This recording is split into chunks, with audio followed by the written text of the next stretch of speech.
I received the invitation on a Monday morning, hand-delivered by a pale man in a dark coat who never spoke a word. The envelope was black, sealed with blood-red wax, and smelled faintly of cloves and ashes. My name was inked in a calligraphy so fine it looked etched into the paper as though someone had cut each letter with the tip of a needle. You are cordially invited to attend an exclusive supper at Evernight Manor. Dress for morning. Bring your appetite. Midnight sharp. Carriage awaits. There was no sender, no explanation, only a set of coordinates and a date, Friday the 13th. Now, I am not a man easily disturbed. I've seen my share of grim spectacles, public hangings, anatomical dissections, even the exhumation of a supposed vampire once in Sussex. But something about this invitation made the hairs on my arms rise like frost. Perhaps it was the phrase, "dress for morning," or perhaps it was the fact that I had heard of Evernight Manor, and the man who ruled it, Lord Thaddeus Blackwood, an eccentric baron known for his obsession with the aesthetics of death. They said he hosted only one feast a year, and those who attended either never returned or never quite came back the same. Still, curiosity is a cruel master, and I, fool that I am, was a willing servant. On the night in question, a carriage truly did arrive outside my modest London flat. It was painted all black, with velvet curtains and wheels that moved so silently it seemed to float above the cobblestones. The driver nodded once silently and opened the door. Inside I found not other guests, but a long black box beside me. A coffin. It was closed. Thank God. The journey took hours. The city faded into fog, the road narrowed, and soon we were climbing a steep hill lined with leafless trees, like skeletal fingers reaching from the earth. Then, through the mist, I saw it, Evernight Manor. It was more mausoleum than house, built of slate and stone with narrow windows that leaked candlelight like tears. Gargoyles clung to the roof like vultures in waiting, and from its towering chimney, a thin line of black smoke curled up into the indifferent stars. The door creaked open before I could knock. "Welcome to Evernight," came a voice rich and slow like thick molasses. A butler, ancient-looking with sunken eyes and gloves, too white to be natural, bowed deeply. "This way, please. The Lord is expecting you." The hallway I entered was lined with funeral wreaths. Each step I took echoed against stone walls adorned with portraits of people lying in coffins. Not portraits of their lives, mind you. Portraits of their deaths, as if painted by someone who snuck into funeral homes with a brush and a morbid sense of timing. Other guests arrived silently. No one spoke. Some wore veils. One woman wore a gown made entirely of black lace with gloves stitched from human hair, or so it seemed. A man beside me clutched a death mask under his arm. The atmosphere was colder than any winter I'd known, but no fire burned in the hearth. Then a deep gong rang out 12 slow, sonorous chimes. Midnight. The doors to the dining hall opened. I have never before or since seen a room like it. The ceiling was a domed fresco of Judgment Day, with angels torn in half and demons weeping blood. Dozens of candelabras dripped wax like melting spines, and in the center of it all was the dining table. Only it wasn't a table. It was a row of 12 coffins, lidless, polished to a mirror finish laid end to end to form the banquet setting. and on each coffin lay a full set of silverware crystal goblets and gold-plated dishes waiting. At the head of this grotesque arrangement stood Lord Thaddeus Blackwood himself. He wore a tailcoat that shimmered like beetle shells, and his face was so pale it glowed in the candlelight. His eyes, gray hollow, moved slowly over each guest, as if measuring our souls. "My beloved friends," he said, lifting a crystal glass filled with something dark and thick as ink.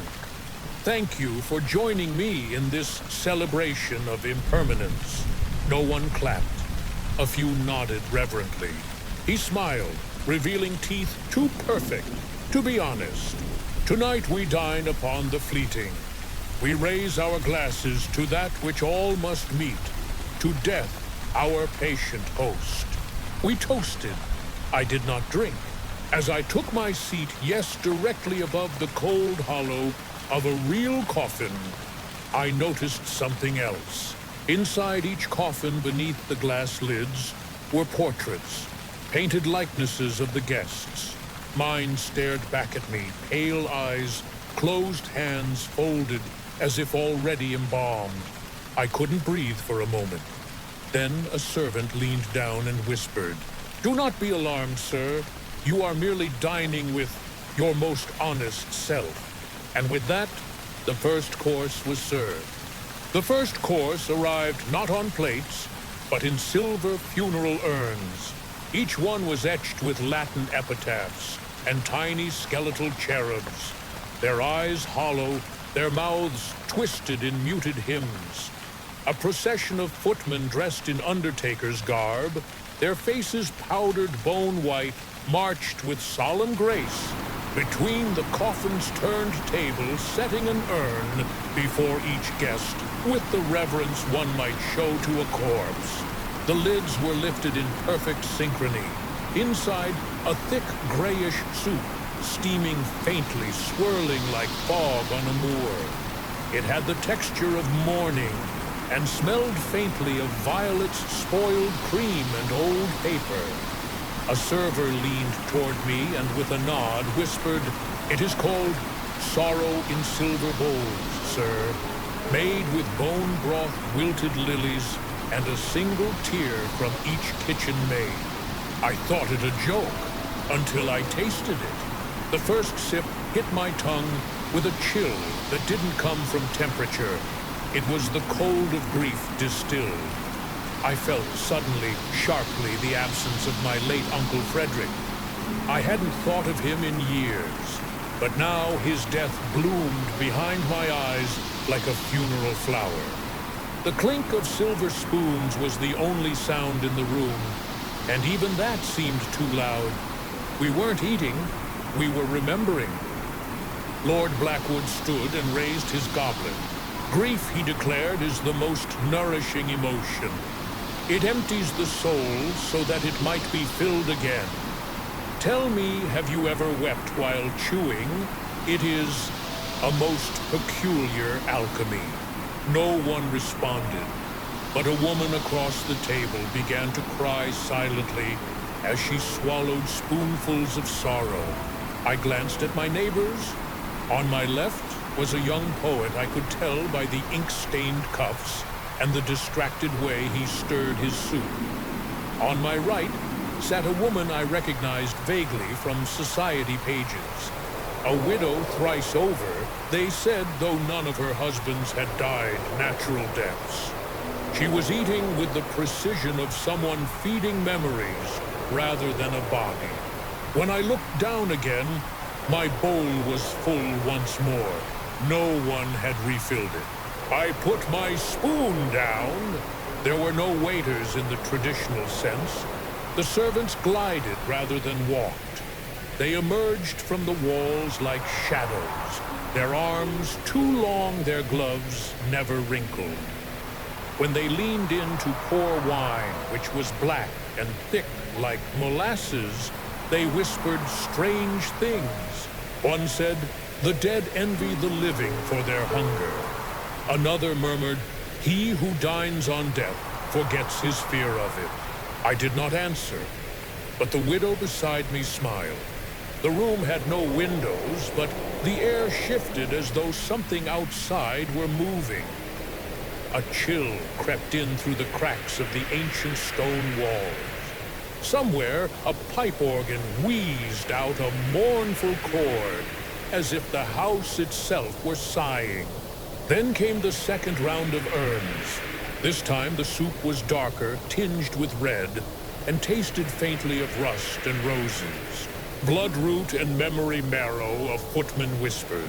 I stopped eating. I've had enough, I said quietly, attempting politeness. Lord Blackwood's head turned toward me slowly. He did not blink. But you haven't tasted regret yet, he said almost kindly. It is the main flavor of the evening. A man further down the table, an old banker, I believe, suddenly stood. This is madness, he shouted. You drugged us. He knocked over his goblet. It shattered. Red wine or something thicker spread across the coffin like spilled blood. Before anyone could move, a servant stepped behind him and whispered something into his ear. The banker froze, then sat, slowly, silently, and resumed eating, tears running down his cheeks. No one spoke of it again. I looked back into my own bowl, and what I saw chilled me. There, beneath the last swirl of soup, was a reflection of myself, but aged hollow-eyed with a withered mouth and blackened lips. My hands trembled.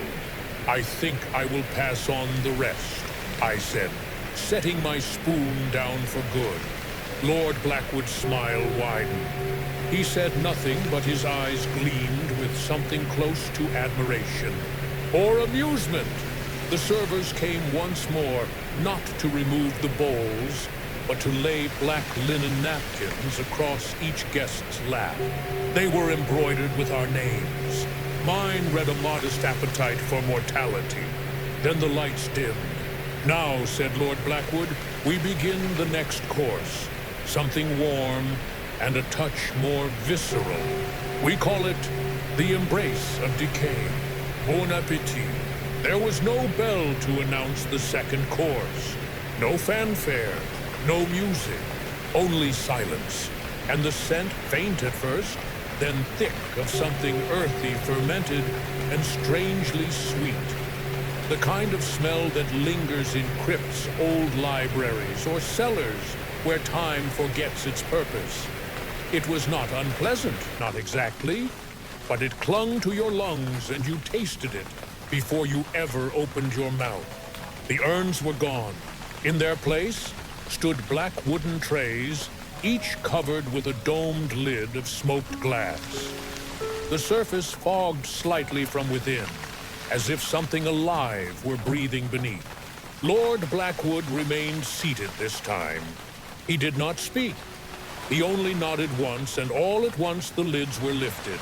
The dish was called the Embrace of Decay.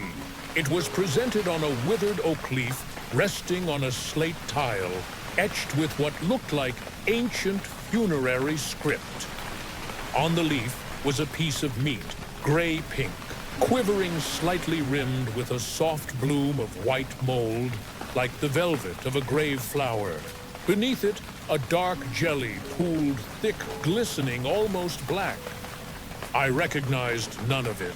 A slip of parchment appeared beside my dish, inked with calligraphy. Fermented veal heart buried in peat for 9 days, served with necro confit of plum balsamic reduction and bone ash.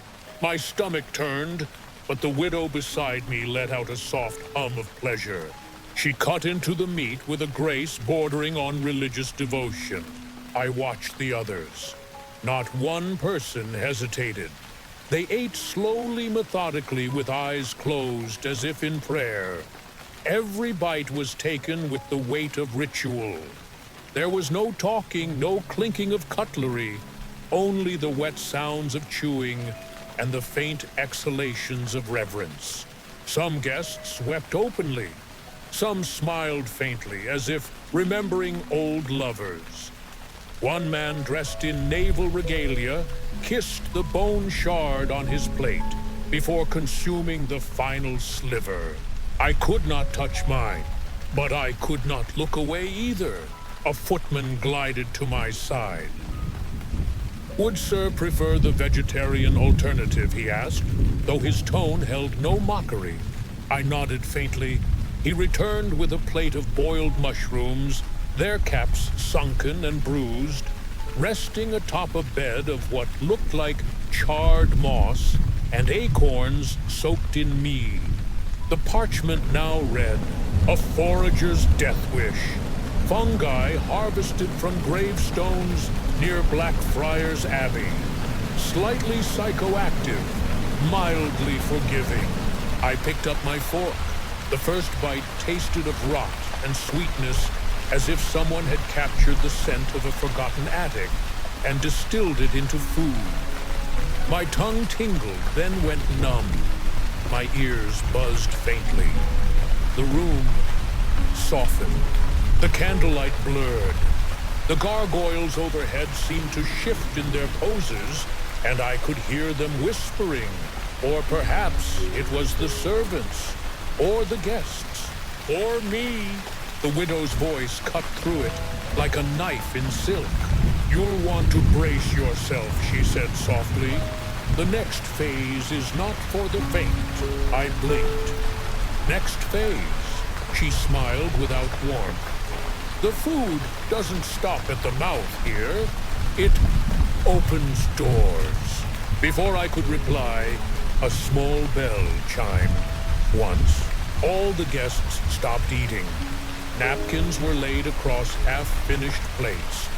The footman stepped forward again, but this time not with food. Each carried a small silver box, velvet-lined and sealed with crimson wax. One was placed before every guest. My box was heavier than it looked. The wax was marked with my initials. A digestive, the server said, to help the soul settle what the body cannot. Inside the box was a single praline, dark as midnight. It shimmered faintly as if dusted in powdered silver.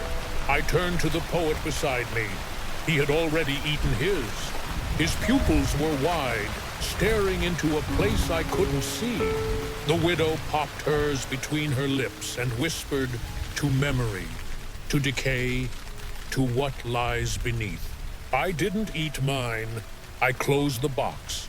That, I think, is what saved me. The candlelight flickered once, then died.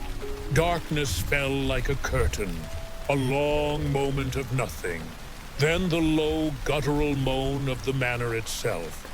It wasn't the wind. It wasn't wood creaking. It was the sound of something turning over in its grave. And then the voice of Lord Blackwood, low and smooth. "Now that we have tasted the edge of rot, we must decide whether we wish to decay or transform. There is a difference." The lights returned, but subtly altered. The room felt smaller. The coffins felt closer. The ceiling seemed lower, as though it had bowed under the weight of what had just occurred. I looked down. My slate tile was now etched with something new and named. My name. And below it, a date I did not recognize. Yet, no new food was brought. No fresh glasses poured. Instead, the servants returned to clear the dishes, though I noticed they avoided the silver boxes. Mine remained before me, untouched, its wax seal still unbroken. A small relief. One I clung to. The rest of the table had begun to change. It was subtle at first. The woman beside me no longer blinked. The poet's hand trembled over his goblet, and yet he kept sipping, even though it had long been empty. Across from me, the banker muttered softly to his plate, as if expecting it to answer. And then, in the silence, I heard the first whisper. Not loud, not clear, but it did not come from the living. It came from beneath. From within the coffin beneath me, a breath, A hush. A name. My name. I froze. I leaned ever so slightly forward. And yes, I heard it again. Fainter, but present. Do you remember what you bury? The voice was not angry, not vengeful, but it knew me. Or rather, it knew something I had forgotten. Lord Blackwood remained still at the head of the table, eyes closed, as though meditating, or listening to a much deeper music. When he finally opened them, he nodded once, and the footmen approached again. Each held a small mirror framed in tarnished gold covered with a mourning veil. They placed one before every guest. Then, without speaking, they lifted the veils, and we looked. It was not our present faces that stared back. The reflections showed us as we once were. For me, it was the face of my younger self. Maybe 10, maybe 12. Dirt on my cheek, a wildness in my eyes. The child who once dreamed of becoming a gravekeeper, of sleeping among bones to feel less alone.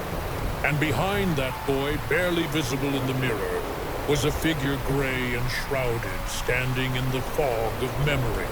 I could not see its face, but I could feel its presence. It was waiting for me to remember, or to confess. Others were having their own revelations. The poet dropped his mirror. It shattered. He began to laugh too loud, too long, then choked into sobs. The widow was whispering apologies to her reflection. I never meant to love the third one, she said, but he reminded me of someone I never got to bury. The naval man sat very still. A single tear ran down his cheek. It was my fault, he muttered. All hands lost. And I came back for dessert. No one laughed, because we all understood then. This was not a meal. It was a reckoning. Lord Blackwood rose.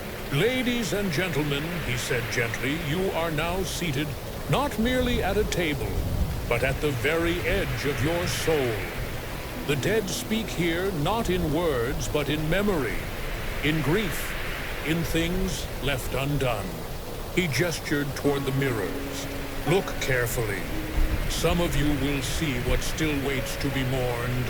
Others, what waits to be fed. His voice softened into a whisper. Some guests never left this table because they liked the sound of the whispering. Suddenly the candle beside me flared blue, and my mirror darkened. In its reflection, the child version of me turned. His head looked directly at me and spoke. No sound, just one word on his lips, liar. I pushed the mirror away. It didn't fall. It didn't break.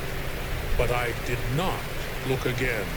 The footman now brought parchment cards to each guest. Blank. And an ink pot. Only instead of a quill, they handed each of us a small bone fragment sharpened to a point. A reflection, one murmured, requires a name. I stared at the blank card before me. I didn't want to write, but my hand moved on its own.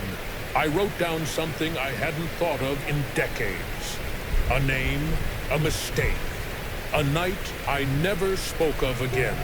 The ink ran red. When I finished, I noticed something had shifted in the room. The guests no longer sat as strangers.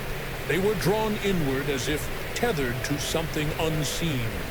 Some smiled faintly, having made peace. Others looked terrified, afraid that what they had confessed would somehow take shape. And perhaps it would. Because then, one by one, the whispering began to rise. Louder now, no longer beneath the coffins, but within us. I heard voices I had buried deep, my father's disappointment, the priest's cold eulogy, my own words spoken in anger, never taken back. They weren't memories anymore. They were guests, sitting beside me, waiting their turn at the table. Then Lord Blackwood raised his hand. and silence returned like the closing of a tomb. He smiled. The next course, he said, is a gentle one.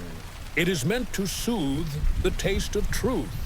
It is called mercy served cold. He sat, and we waited quietly, broken open mirrors turned away. The room remained hushed as the final parchment cards were taken away. Some soaked in red ink, others left untouched blank, or trembling with words that no longer meant what they once did.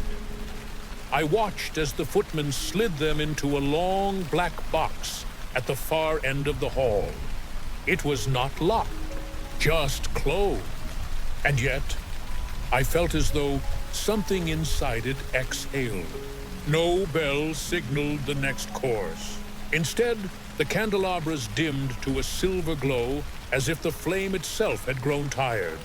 A low hum began to rise, not from any instrument, but from us, the guests, our bodies, our chests, our throats.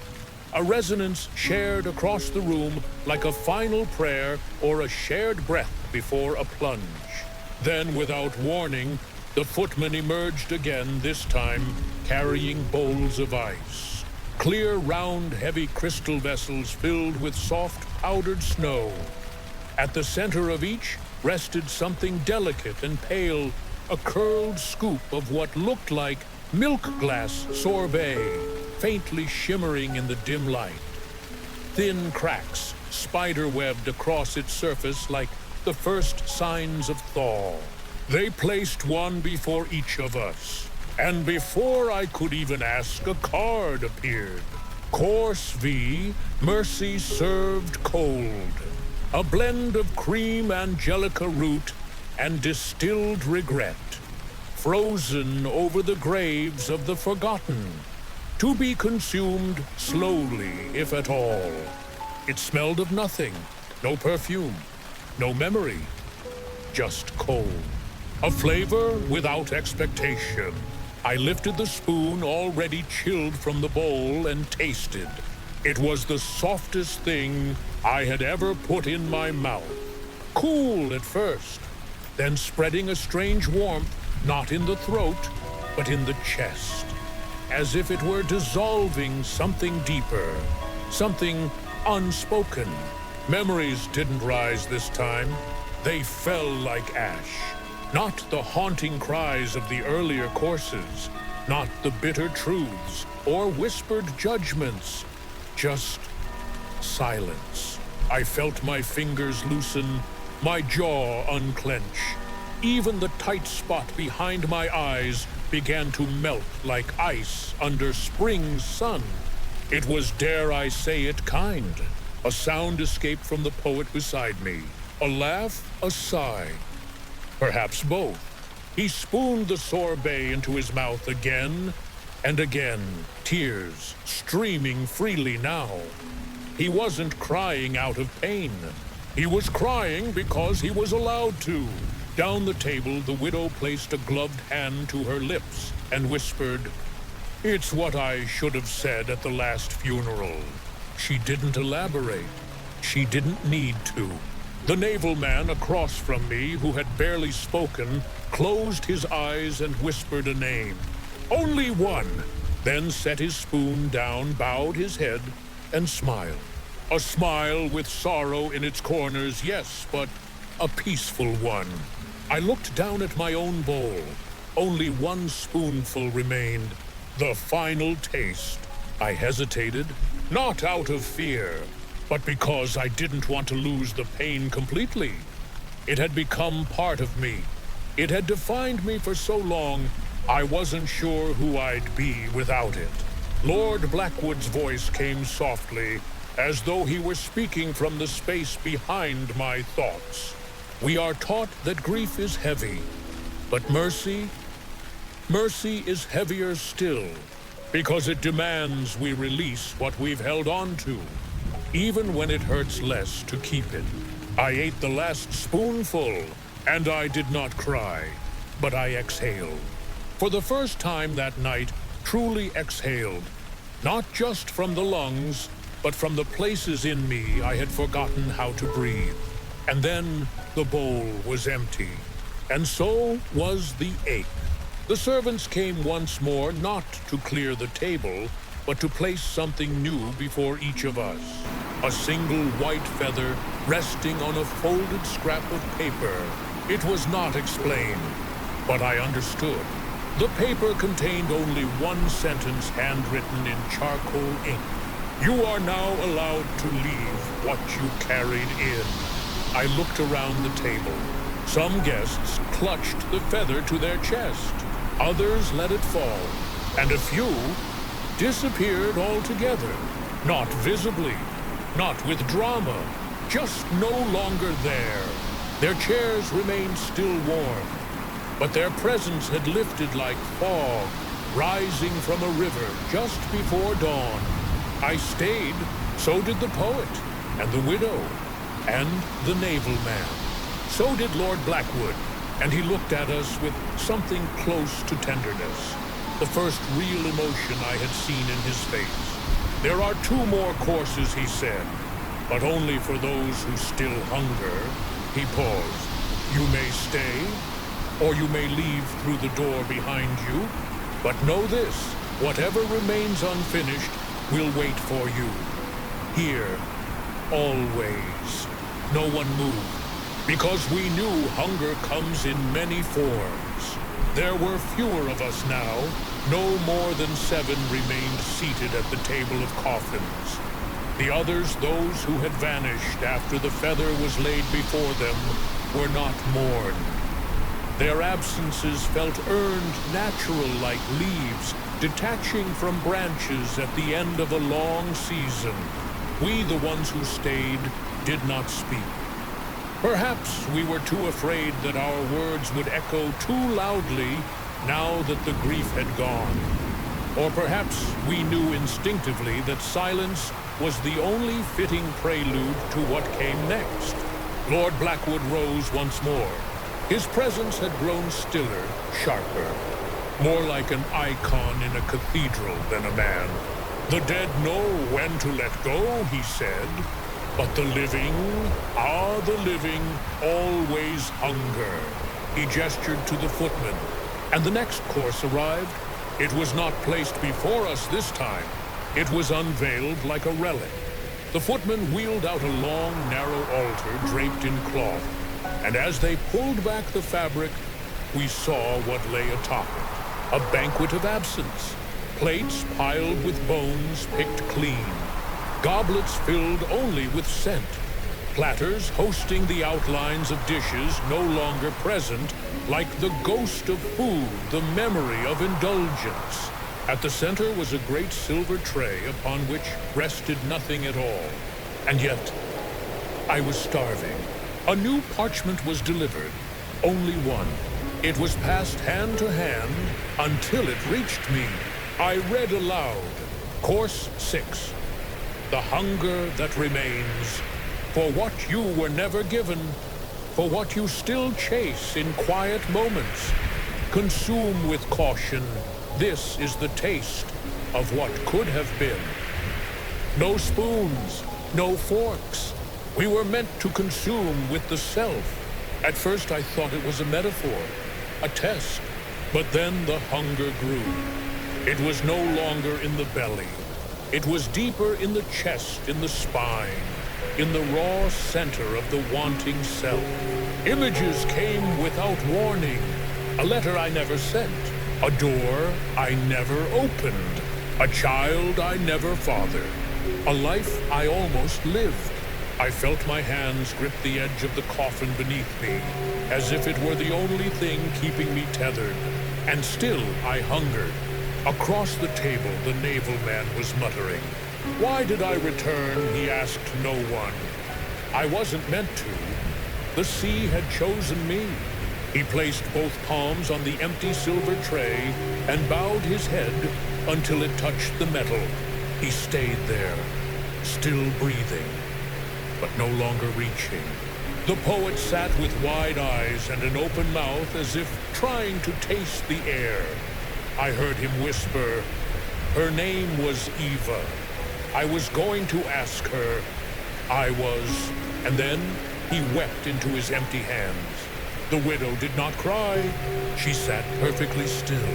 Then, slowly, she reached forward and pretended to eat.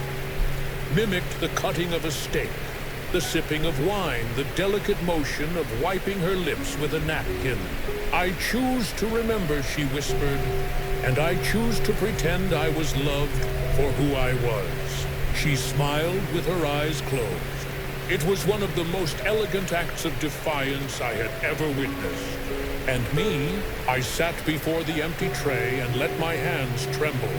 Because the hunger that remained in me wasn't for love or recognition or even forgiveness.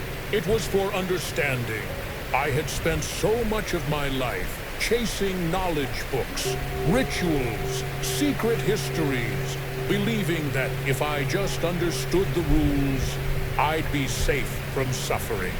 But now, as I stared into the absence that stared back, I realized the hunger I had was not meant to be fed. It was meant to be felt. So I closed my eyes, and I let myself be hungry. Truly hungry for once, without trying to fill it. When I opened my eyes again, the tray had been removed. So had the table. We were now sitting before an empty space, chairs pulled close in a tight circle, as if preparing for a seance or a funeral. Lord Blackwood stood in the center, but something had changed. He was no longer dressed in black. Now he wore white, faintly luminous like bone polished by years underground. He bowed his head once deeply. "You have reached the final truth," he said, "that even the most elegant meal cannot satisfy what the soul was never meant to consume. And so one course remains." He stepped forward, and for the first time, I saw that his hands trembled too. The air in the chamber had changed. It no longer carried the perfume of rot or the warmth of candles. It was cold, but not dead. Still, but not empty. The kind of quiet that comes only after something has ended or is about to begin. We sat in a perfect circle now. The banquet was gone, the table of coffins removed. The food, if it had ever truly existed, no longer clung to the room. Only us remained: the widow, the naval officer, the poet, myself, and Lord Blackwood standing at the center. He was no longer towering or theatrical. He looked small, thinner. The white garments he wore seemed to have grown from his skin, and when he spoke, it was not with grandeur, but with genuine weariness. "This is the final course," he said. "The meal that cannot be prepared by servants, nor plated on silver. This one must come from within." He raised his hand. 5 servants stepped forward, each carrying a mirror. But these were not reflections of the past, nor of regret. These mirrors showed truth.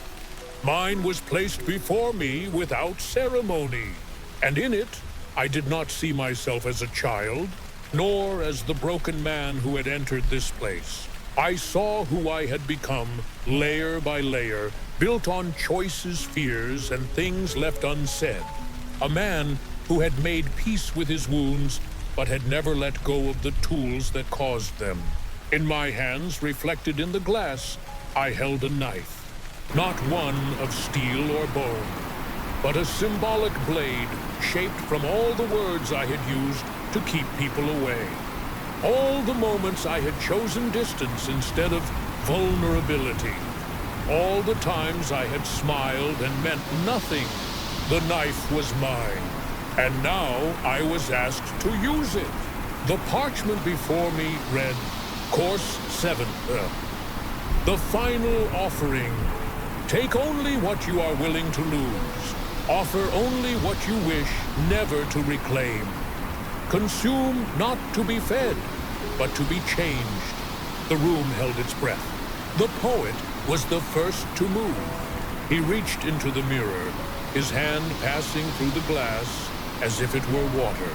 When he withdrew it, He held a bundle of letters, unwritten, unopened, burned around the edges. He set them on the floor before him, and then with shaking fingers he began to eat. Tear by tear, page by page, the naval officer stood. He placed one hand on his chest and drew forth a brass key glistening with salt water. He did not explain. He simply placed it on his tongue, like communion closed his mouth and swallowed. His shoulders relaxed. His chin lifted. He exhaled a breath that smelled of the sea. Then he sat back down. The widow reached into her lap. She pulled out a veil, not the one she wore, but a heavier one, stained, tattered, weighted with the faces of men long gone. She folded it gently, pressed it to her lips, and whispered, "You may rest now." Then she held it to her mouth and consumed it in silence. Now it was my turn. I stared at my mirror. The knife remained. Its shape had changed. It now bore names etched into the blade, people I had once loved, but had refused to grieve. Arguments I'd replayed for decades. Apologies I'd rehearsed, but never spoken aloud. I looked at the blade. Then I looked inward. And then, with slow, deliberate hands, I turned the knife toward myself. Not to harm, but to cut away. I reached into the mirror and retrieved something cold, writhing and deeply familiar. It was shaped like a heart, but brittle-rimmed with frost and cracked in the center. The part of me that refused to be known. I placed it in my hand. I looked at Lord Blackwood. He nodded, and I took a bite. There was no pain, only warmth, like a fever breaking, like a truth finally spoken, like a door opening that had always been there. The frost melted, the cracks healed, and when I finished, I placed what remained only a flake of ash on the ground. It vanished. Lord Blackwood stepped forward. In his hands he held nothing, yet he lifted them as if offering a gift. "I have no meal to serve you," he said, "because you have learned the secret, that what feeds us was never the feast." His skin began to fade like parchment left too long in the sun. His voice softened, nearly lost in the silence. "I am the host, only because I was once the hungriest." And then he was gone. No smoke, no collapse, just absence, as though the room had finally released him, because we no longer needed him, because we had learned what he had waited a lifetime to teach. The candles burned low, the circle remained, but the hunger was gone. Not because we were full, but because we were no longer empty. We stood, not together, but whole. The widow walked out first, her hands no longer shaking. The naval man followed, humming a low tune, perhaps an old sea shanty or a lullaby. The poet lingered, then kissed the rim of his empty mirror and disappeared down the corridor. I remained last. I turned back once. The room was already fading, the walls dissolving like a dream at daybreak. Only the feather remained, floating gently in the stillness. I do not remember the door. I do not remember leaving the room. I remember only the sound, soft and hollow, of my boots stepping onto earth again. Damp earth, morning earth. The kind of ground that remembers the weight of grief, but is willing to carry you anyway. The air was cold, the sky gray with early fog. I stood at the edge of a hill I had never seen before, and Evernight Manor was gone. There was no path behind me, no carriage, no gate, only dew-covered grass and a long field of heather, the kind that dances when the wind is kind. I looked down at my hands. They were empty, but something inside me was not. I walked. There was no rush. My body ached in places I didn't know had names. But the pain was not unwelcome. It felt earned, like the soreness after a long illness or a hard truth finally spoken. At some point, I passed a small stone marker, unassuming, weathered by time. I nearly missed it. But something made me turn back. Carved into the stone in script, worn to near invisibility, were the words, "Here lie those who fed on their own sorrow and left none behind. Blessed are the empty." By midday, I had reached the village. Not one I recognized, but the faces looked familiar, not because I knew them, but because they looked like people who had never been to the banquet. People still chewing on the bitterness of unsaid things, still sipping regret by the glass, still starving. And I did not pity them, because I saw myself in them, not the man I had become, but the one I had been for so long. A man with full pockets and an empty chest. I rented a room above a small bakery. The innkeeper was kind. She asked no questions. I said little.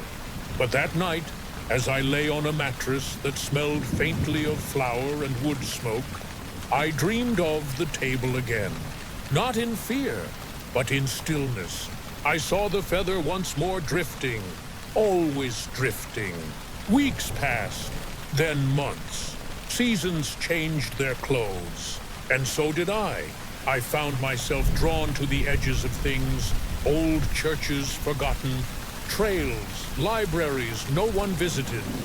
I spoke to those who lived alone, those who mourned quietly, those who stared too long into fires. They recognized something in me, and I in them. Once a boy asked me if I believed in ghosts. I told him I had eaten with them. He laughed, then stopped, then looked at me as if unsure whether he should be afraid or in awe. I did not clarify. Some truths are not meant to be explained, only shared. I began to write. Not books, not sermons, just notes. Small slips of paper. Words meant for those who might stumble across them in the cracks of life. You are not what you carry. Grief is not a punishment. Hunger does not mean emptiness. It means you still have room to grow. Let go of the knife. You were not born to bleed forever. I left them in train stations. Inside, borrowed books, folded into the pockets of donated coats. Little offerings, I suppose, not of food, but of what I brought back. And what did I bring back? Not treasures, not wisdom, but something smaller, quieter, more permanent. I brought back the understanding that to sit with your pain is not to be devoured by it. That to know your hunger is to know your humanity. And that mercy, when served cold, can still warm what has frozen inside you. People say I changed. They say I became gentler, slower, that I listened more than I spoke, that I began to look at people not as who they were, but as what they had yet to let go of. Maybe that's true, but I never told anyone about the banquet. Not fully, because to explain it would be to tame it, and some truths must remain feral, like grief, like hunger, like the final whisper of someone who has fed on sorrow and survived. Now, as I grow old, I find myself wondering, will I return there someday? To Evernight? Will I sit once more at the table, made of coffins across from new faces, trembling with familiar hunger? Perhaps, or perhaps I never left. Perhaps once you taste that final course, you carry the banquet with you always. Not as a memory, but as a mirror. So if you ever find yourself walking alone one evening, and the wind shifts, and the air grows still, and you hear a faint sound beneath your feet, like breath beneath stone, don't be afraid, it's only the table. setting itself again, waiting. And if an envelope finds its way to you, sealed in red wax, smelling of cloves and old regrets, open it or don't. But know this, the hunger will find you either way. They say the world doesn't change overnight, but mine did. Not in great upheavals or revelations, not in miracles or disasters, but in the way the ground sounded beneath my feet. Since leaving Evernight Manor, I had walked many roads through fields, towns, forests, veiled in morning fog. But no matter where I went, there was something beneath every step. A sound, soft, low, familiar, like breathing under stone, like words murmured just beneath the edge of hearing, like the echo of that room. At first, I thought it was memory, a trick of the mind still tangled in the scent of candle wax and bone ash. But then, one quiet morning in a village whose name I never learned, I knelt to tie my boot beside a mossy gravestone, and I heard it again. Clearer, still hungry. The whisper was not cruel, not taunting. If anything, it sounded curious, even gentle. I stood up quickly, looked around. There was no one, only the wind and the stone beneath my feet, humming softly like the underside of a forgotten dinner bell. From that day forward, I noticed more. Little things. A raven perched above a door, watching me too long. The smell of cloves wafting from a sealed drawer. A napkin folded just so on a table I had not set. And always, always that sound. Beneath me, behind me, around the edge of sleep. Whispers, they did not frighten me. What frightened me was how familiar they felt. I began carrying small slips of paper in my coat pocket, not for notes, but for answers.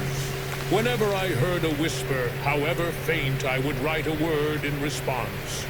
Fold the paper, leave it tucked in the places where the sound felt strongest.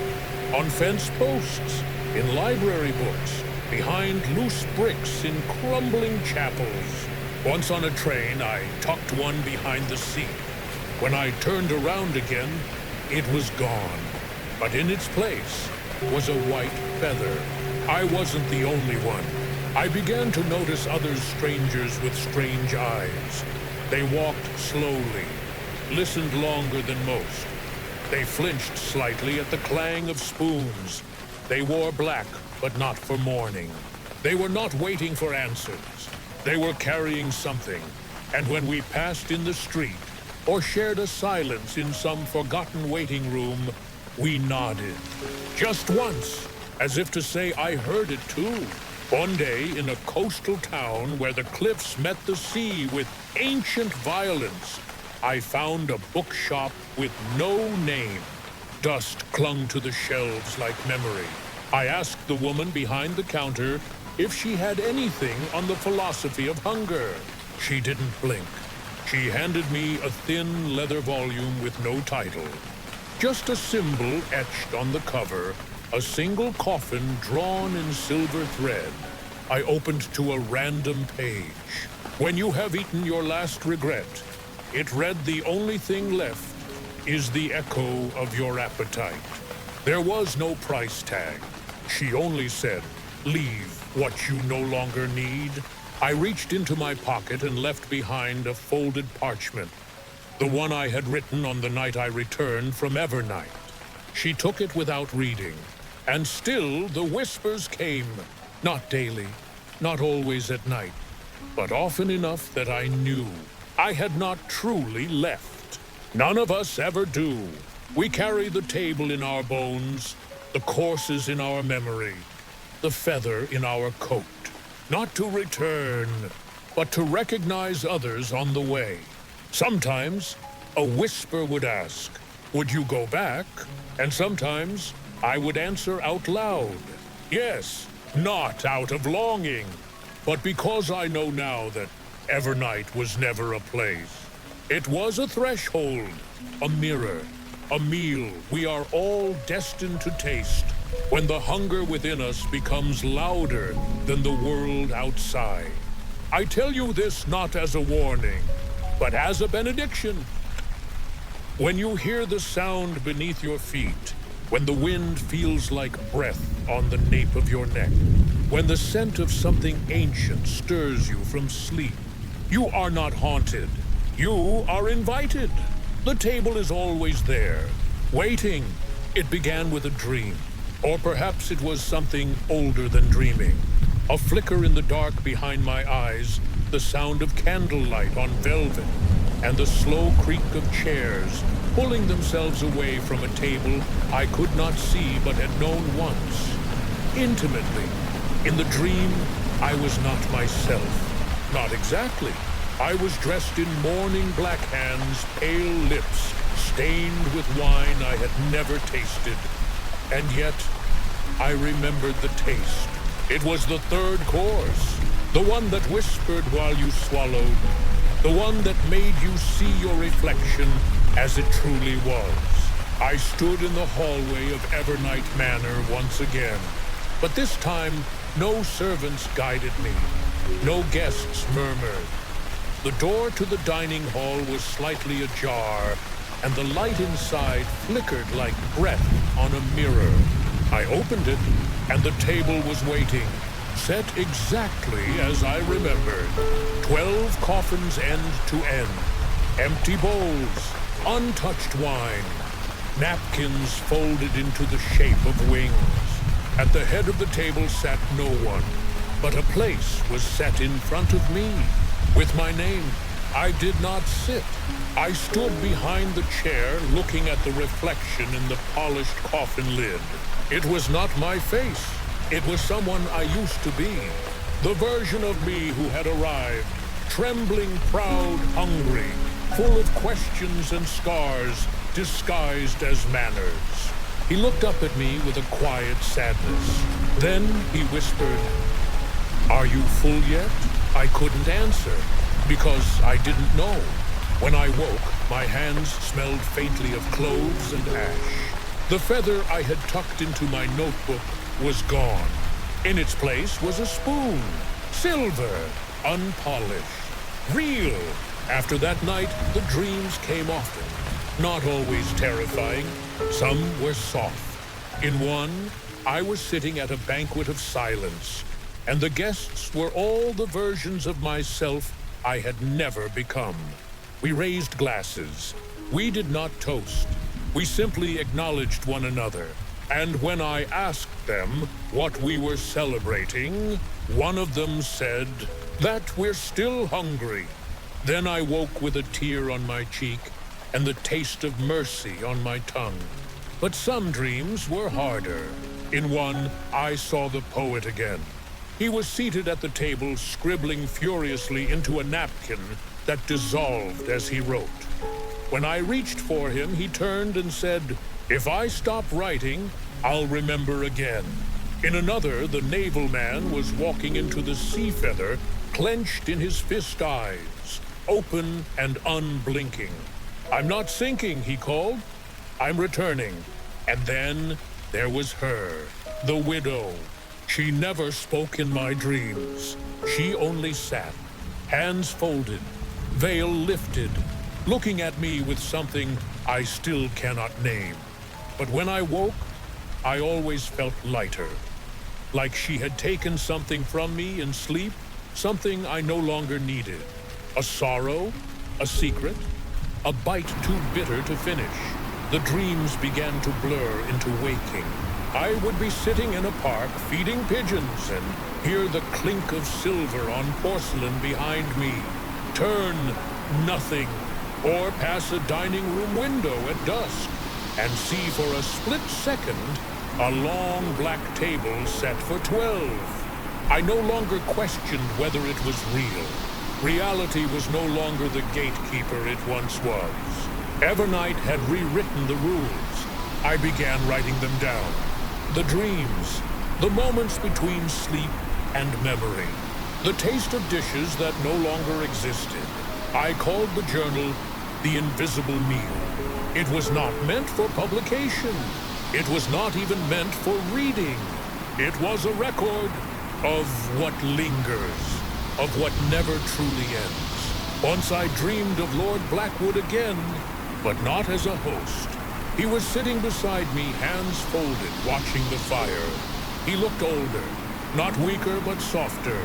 He turned to me and said, "You did not finish your last course. You left something behind." I asked what it was. He smiled and placed a mirror in my hands.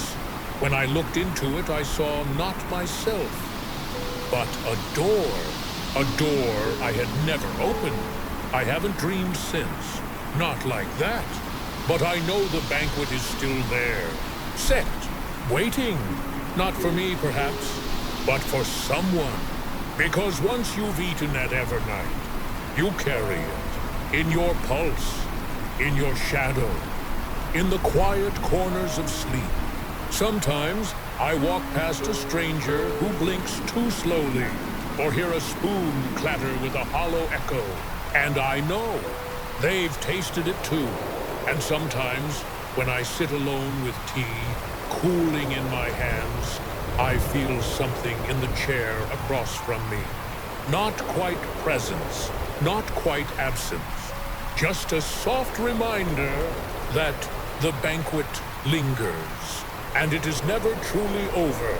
It was a Tuesday when she appeared, late afternoon. The sky was gray, heavy with unshed rain. I was seated at a quiet cafe on the edge of town, the kind where time forgets to pass, and the sugar jars are never quite full. She stood in the doorway for a long time before stepping in, and even from my corner I recognized her. Not from a portrait, not from life, from the dreams, from the table, from the chair 2 places to my left at Evernight Manor. She didn't look like she belonged there, neither at the cafe nor in my memory. Her coat was old but well kept, her gloves pale, her eyes distant as if they were watching something that hadn't happened yet. She held a small leather pouch in both hands, like it might spill if she let go. She ordered nothing, sat near the window, looked out at nothing, and then she turned slowly and asked the waitress, "Has anyone left anything for me?" The girl blinked. "I'm sorry. Anything? A letter? A message? A name?" Her voice wasn't fragile. It was quiet in a practiced way, like someone used to speaking only when absolutely necessary. The waitress shook her head. The woman nodded as if she expected nothing else. Then she turned toward me. I didn't speak. Not at first, but I knew with certainty so complete it stilled the breath in my chest. She had been there, at the banquet. She sat among the other guests. I remembered the tilt of her head when the 3rd course was served, the way she had traced her spoon along the rim of the bowl, but never tasted it. But now she looked at me like she was searching for something she had never learned. Not something forgotten. "I'm sorry," she said softly, as she stood beside my table. "Do I know you?" I gestured to the seat across from me. She sat slow and composed, like someone rehearsing an old ritual. After a moment, she whispered, "I think we've met, but I can't find where." I nodded. "Do you remember a place with too many candles and not enough windows?" She flinched, just slightly. "Then yes, but I don't know why." She opened her pouch. Inside was a single white feather, frayed at the edges, a little yellowed with time. "I woke up with it," she said, "in my hand. I don't know where I'd been. My boots were muddy, my dress was wrinkled, and I had this." I felt a chill rise in my spine. "It's not from any bird I know," she added. I took a breath. "What else do you remember?" She closed her eyes. "Shadows," she said after a long pause. A table too long for the room, and laughter low and broken, and soup, thick, like memory. Her brow furrowed, but I don't remember why I was there, or what I ate, or what I gave. Just that when I woke up, something was missing. She opened her eyes again, and ever since then, I've been looking. I asked if she'd had dreams. She shook her head. No, that's the worst part.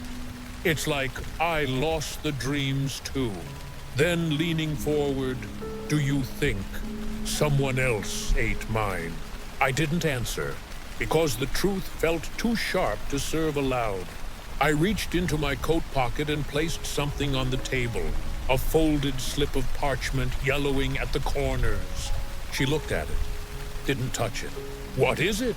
A question, I said, one that only makes sense if you remember what it felt like to be full of sorrow and then to let it go. She nodded slowly, then whispered, "Do you think I wasn't ready?" There it was, the question at the heart of everything. Was she spared or denied? Did the banquet reject her, or did it ask something she could not give? Sometimes I said quietly, it's not about being ready. Sometimes the door opens for the part of you that knows the way, even if the rest of you stays behind. She looked down at the feather. I feel like I've been walking in half light ever since. Like part of me is still seated at the table, waiting for the next course. Maybe I said that part is waiting for you to return. She sighed, a sound that wasn't quite sad. Then picked up the parchment, unfolded it. Read the single sentence I had written weeks before. You are allowed to return, even if you don't remember why you left. Her eyes welled with something that wasn't quite tears. She folded it again, pressed it to her lips, and placed it in her pouch beside the feather. Then she said, "Thank you." She stood. Her coat caught the breeze as the cafe door opened behind her. As she stepped out, a gust of wind lifted the feather from her pouch. It rose, spun once, then gently landed back in her hand. She looked back at me and smiled, not because she remembered, but because she was no longer afraid of not remembering. And that, too, is a kind of banquet. There's a silence that doesn't feel like peace. It lingers behind. Laughter settles in old rooms, waits patiently at the corners of photographs. It's the kind of silence that isn't empty but occupied by something or someone. After I met the woman with no memory, I began to notice them again. Not whispers, not dreams. People, or what remained of them. At first I mistook it for déjà vu. A man in a train station staring too long at a spoon in his hand. A woman at a funeral who stood in the back and never wept, but whose eyes glistened with recognition, not grief. A child who drew pictures of long black tables and wrote names he didn't know how to spell. None of them approached me, but they watched.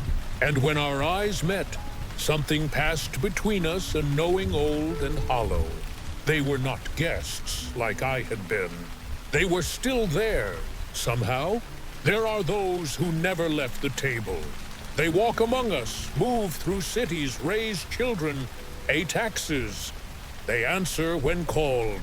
But inside they are seated still, a part of them frozen at Evernight Manor, spoon in hand bowl before them.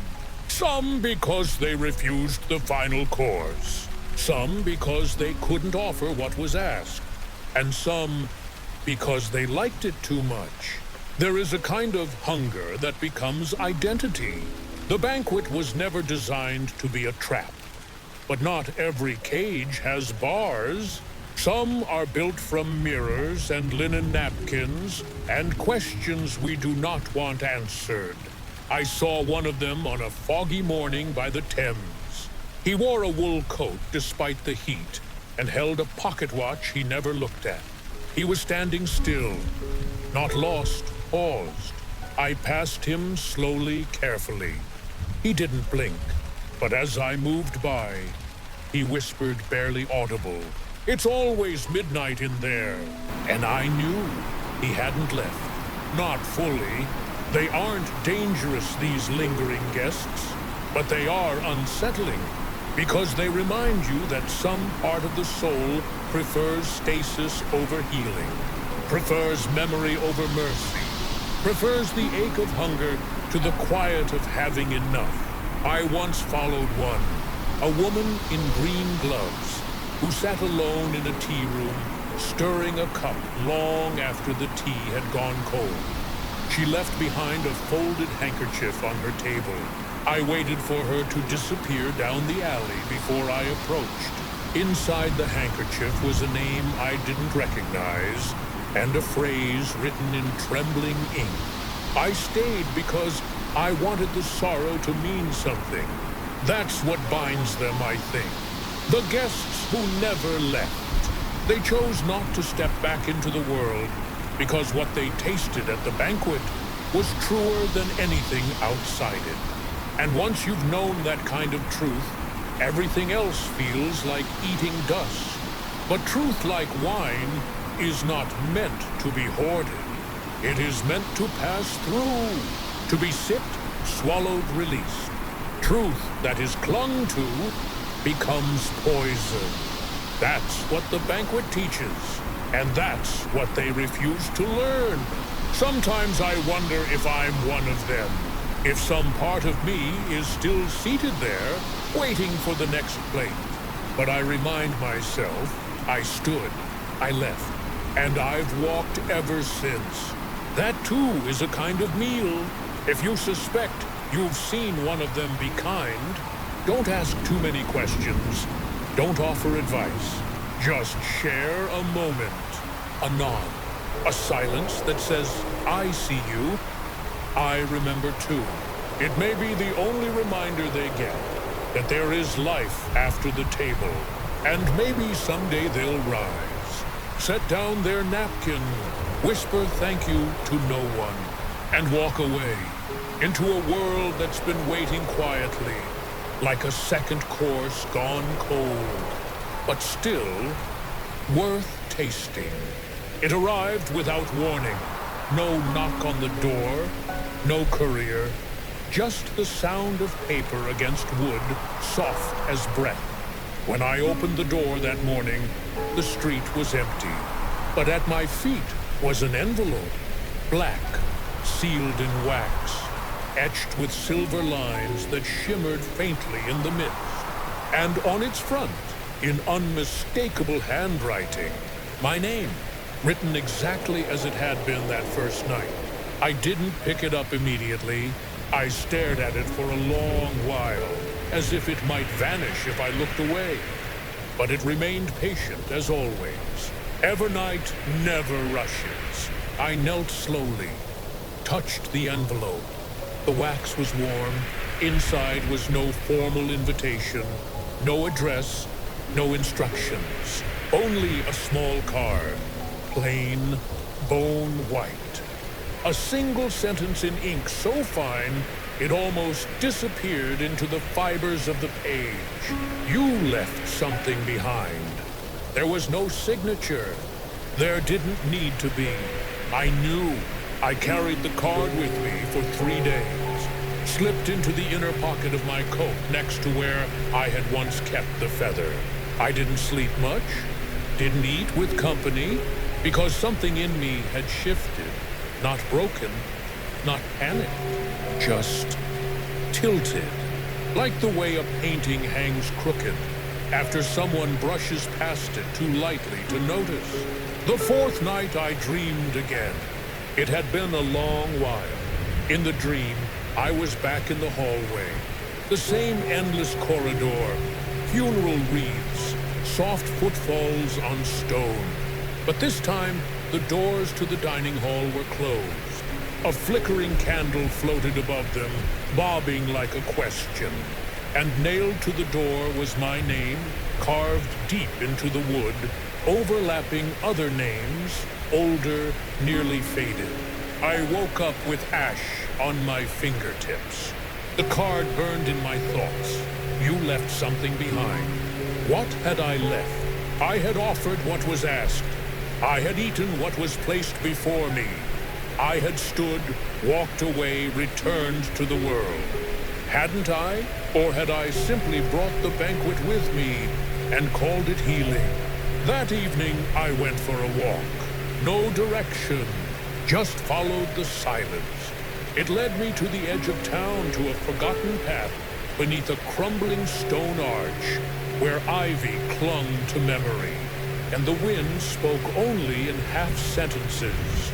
There beneath a crooked tree I saw it. A second envelope, this one pinned to the bark with a thin brass nail. I pulled it free. Inside, a mirror shard, and a note written in the same hand. Hold this when you are ready to remember what you chose not to taste. I did not return home that night. I wandered mirror shard in pocket, the weight of unfinished memory heavy in my steps. Because deep down, I knew there was one course I had never finished, one flavor I had refused, a bitterness I had hidden under the napkin when no one was looking. I sat by the old river bridge long past midnight. Fog curled at my ankles. The sky offered no stars. I took out the shard, held it to the light, and there reflected in that small silvered piece was a door, the same one I had seen in my dream, unopened, waiting. I closed my eyes, and in that moment, I remembered. Not everything, just enough. A face, a name, a wound I had pretended was already healed. It wasn't, not really. I had walked away from the table, but I had done so before the final bite. The banquet was not punishing me. It was reminding me that healing isn't just about walking away. It's about walking back to the part of yourself you couldn't face, to the flavor you couldn't swallow. I returned home before dawn. The house felt unfamiliar, tilted, as though the walls had shifted in my absence. I placed the mirror shard on the table. Beside it, I laid the card. I poured myself a glass of water and sat, waiting, not for an invitation, but for the door to open. From within, I didn't notice it at first. It must have slipped into my pocket sometime in the early hours, perhaps, while I slept. Perhaps while I blinked too long at the fire. But when my fingers brushed against it, soft, delicate, unmistakable, I froze. A feather, white, frayed slightly at the ends, warm as though it had only just fallen from the wing of something living. And as I pulled it free, I knew it was the same feather, or it was the memory of the same feather. The one I left behind at Evernight, the one I thought was gone for good. Feathers don't carry weight, but this one did.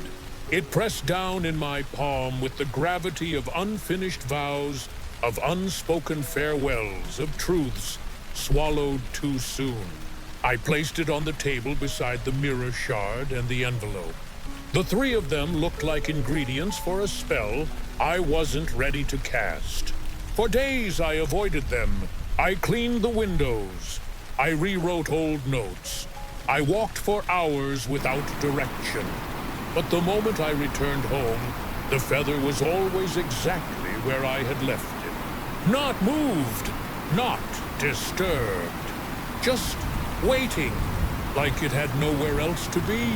One morning, a light rain came, the kind that softens the ground and loosens the past from the air. I went to fetch my coat from the hook by the door, and when I slipped it on, the feather was already in the pocket, no longer lying in wait. It had returned to where it belonged, or rather, where I needed it to be. There was no message this time, no voice, no whisper beneath the floorboards. Just the quiet certainty that something had shifted. The invitation was not to Evernight. Not this time. It was to myself. I returned to the old hill where I'd first awoken after the banquet. It hadn't changed. The grass still bent in that same wind. The tree still leaned as though listening to the soil. And there at its base was a circle of stones I didn't remember placing. But they were mine. I sat inside them, cross-legged, eyes closed, and waited. After a time, I felt warmth at my chest. The feather, I reached in and drew it out only to find that it had changed. It was no longer white. It had turned gray at the tip like ash caught in mid-fall. I held it gently, and as I did, I remembered. Not a moment, not a dish, but a feeling. From the night of the banquet, a single bite I had pretended to take, a course I had faked my way through, even as others wept and whispered, and gave up the parts of themselves they'd hidden too long. I had told myself I had nothing left to offer, that I was already empty. But it wasn't true. I had simply refused to name what still haunted me. Now, as I sat beneath the gray sky, I whispered the name, not loudly, just enough for the feather to hear. And when I opened my hand, it was gone. In its place, a single word burned into my palm. Enough. Not a warning. Not a verdict. A permission. A reminder that the self I had carried all this time, half awake, half fed, was ready now. I stood. The wind picked up. The rain began again, soft as breath on skin. And when I walked back toward town, the earth no longer whispered. It sang, not with words, with release, with the sound of something finally let go. That night, I wrote in my journal for the first time in weeks. Not memories, not fragments, a single entry. The banquet is not behind me, it is beneath me, it is within me. And now, finally, I know how to rise from the table. I closed the book, set down my pen, and as I reached for the candle to extinguish it, I noticed something beside the flame. A napkin, folded perfectly, embroidered with a single silver thread. I didn't touch it. I simply smiled. Because I knew it wasn't a summons, it was a farewell. There are doors we open once and never see again. And then there are doors that open when we are ready. Evernight was the latter. The day it returned, the world was unusually still. Not quiet still. The kind of stillness that comes before a storm, or after a deep truth is spoken aloud. Birds perched without song. The clock in my study had stopped ticking, and the air, it felt like waiting. That afternoon I walked without destination, just as I had that first night long ago. Only this time, I knew what I was looking for. I found it not at the edge of a forest, nor along a fog-drenched road, but at the back of an old churchyard I had visited countless times before. There had always been a gate there, wrought iron, rusted closed. But today it was open, and beyond it, mist. Not fog, not smoke, mist that pulsed like breath. And I knew Evernight had reopened. But not for everyone. Only for those who had carried it long enough. Only for those who remembered not with fear, but with understanding. Only for those who had unfinished business with their own soul. I stepped forward. The mist parted gently like old curtains, and beyond it was exactly as I remembered, and yet utterly different. The path was the same stone slick with memory. The trees leaned inward again, their branches knotted like clasped hands. But the manor was breathing. Its windows glowed softly. Its walls hummed. The door was slightly ajar, welcoming, not like a trap, more like a resting place. I hesitated, not from fear, but from reverence. Returning to Evernight isn't like revisiting a house. It's like turning the final page of a story you've been living in your chest for years. Once you cross the threshold, you don't just remember. You become. Inside the hall was empty. No butlers, no guests, no sound but the soft echo of my own footsteps. But the wreaths were still there. The same portraits, the same long candle shadow. And at the end of the corridor, the dining room. The doors, once grand and imposing, now stood open, and the table inside was set for one. A single coffin, its lid polished to a mirror finish. A single bowl, a single spoon, a goblet filled with something dark and still, and beside it, a napkin folded, with my name stitched in gray. I walked toward it, and when I sat, the chair made no sound. The room did not shift. No music played. Only my own breathing filled the space. In front of me, resting on the coffin lid, was a single card. You are no longer the guest. You are the witness. I read it twice, and then I understood. This meal was not mine to consume. It was mine to remember, to carry, to offer when the time was right to someone else who had not yet sat at the table. I looked into the mirror-polished wood beneath my hands, and instead of my reflection, I saw faces, all of them. The poet, the widow, the naval officer, the woman who remembered nothing, and others, so many others. Some who had eaten, some who had walked away, some who were still sitting in places far from here. I closed my eyes, and in that stillness, I heard it again. The clink of a spoon, the whisper of a napkin unfolding, the low breath of someone preparing to face themselves. Not here, but somewhere, in another cafe, on a night train, by a quiet grave. Someone somewhere was being served their first course, and I smiled, because now I would be the one to guide them. The candle beside my place flickered, once then went out. When I stood, the table remained set, waiting, but not for me, for the next soul brave enough to hunger honestly. As I left Evernight Manor, the mist did not close behind me. It simply faded, as though the house had become part of me. Not a place, not a memory, but a seed, carried quietly, planted gently, in those who still don't know they're starving. I once believed the banquet had an ending, that once you left Evernight with a feather in your pocket and silence in your chest, the story was over. But stories like these don't end. They turn, they return, they echo. The next invitation did not come to me. It came to someone else. A man I met in a train station staring too long at his reflection in the vending machine glass. A woman I passed on a foggy path, gripping a handkerchief like it contained a heartbeat. A boy who wandered into the corner of a funeral, looking for someone he hadn't met yet.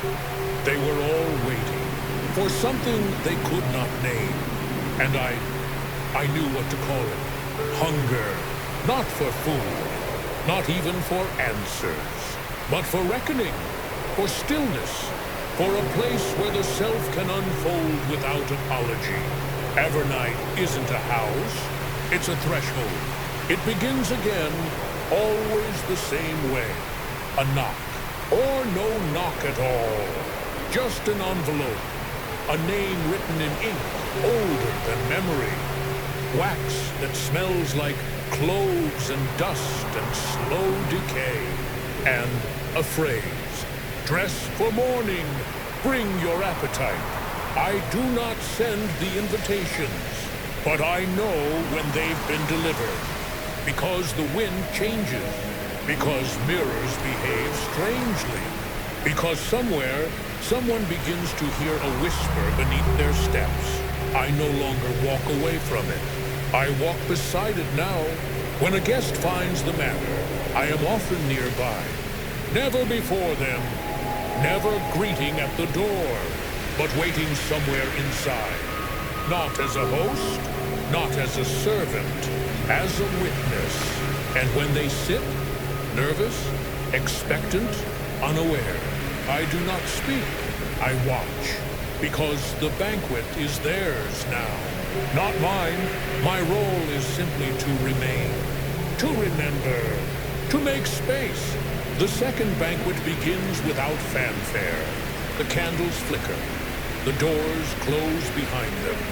The air grows thick with unspoken things. And soon the courses arrive. Familiar, yet altered.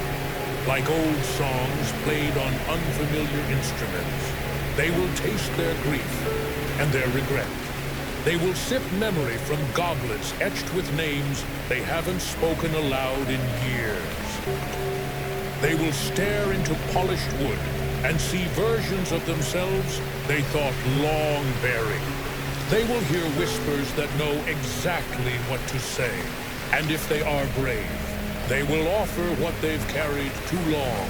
Some will stay, some will vanish, some will rise, and a few, a rare few, will return feather in hand, eyes wide open, changed, not mended, not pure, not reborn, just more true than before, and that is enough. I sat again with the dead just last week.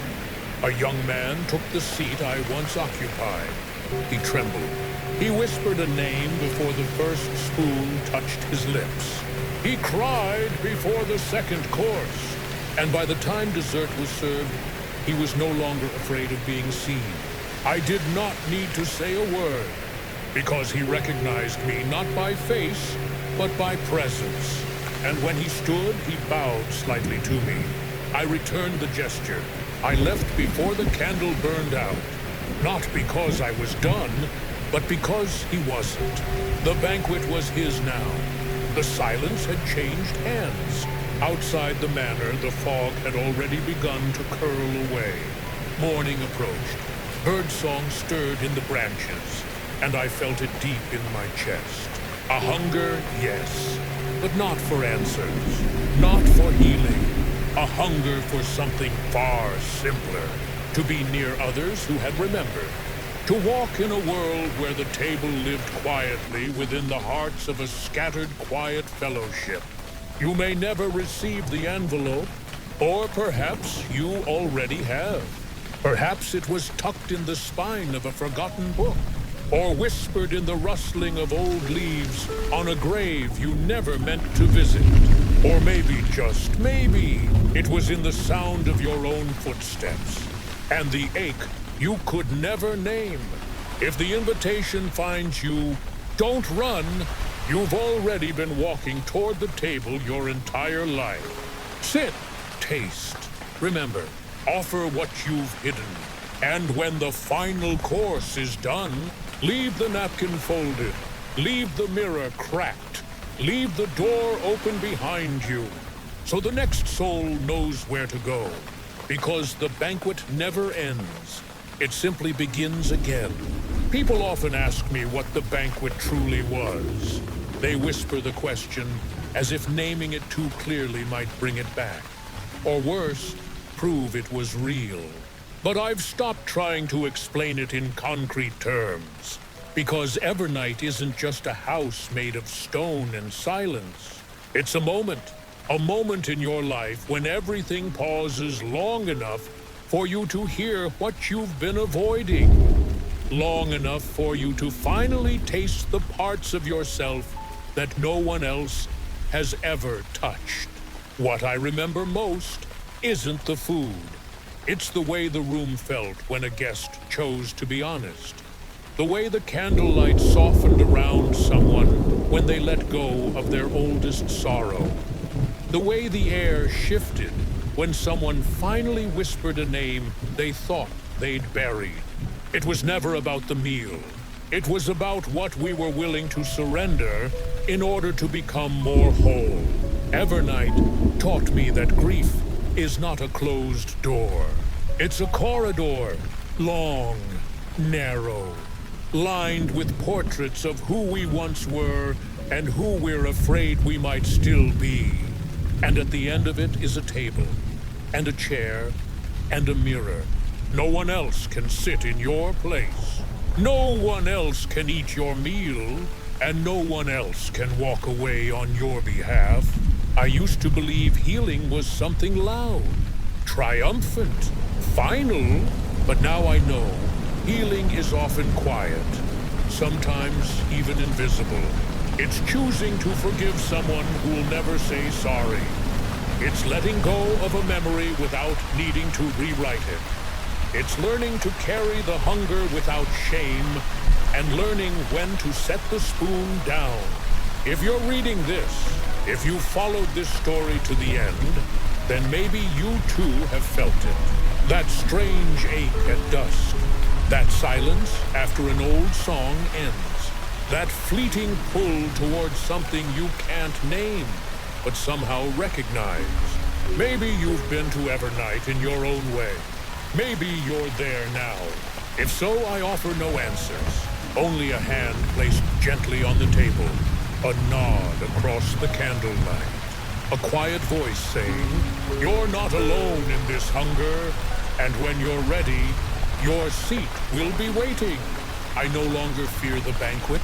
I no longer flinch when I hear footsteps behind my dreams or when feathers fall without wind. I've sat with the dead. I've dined on memory. I've tasted my own silence. And I've walked away. Not empty, not full, just awake. And for me, that is enough. So if Evernight finds you one day in a letter, in a reflection, in the whisper beneath your feet, don't run. Just sit, breathe, and begin. The table will know what to serve.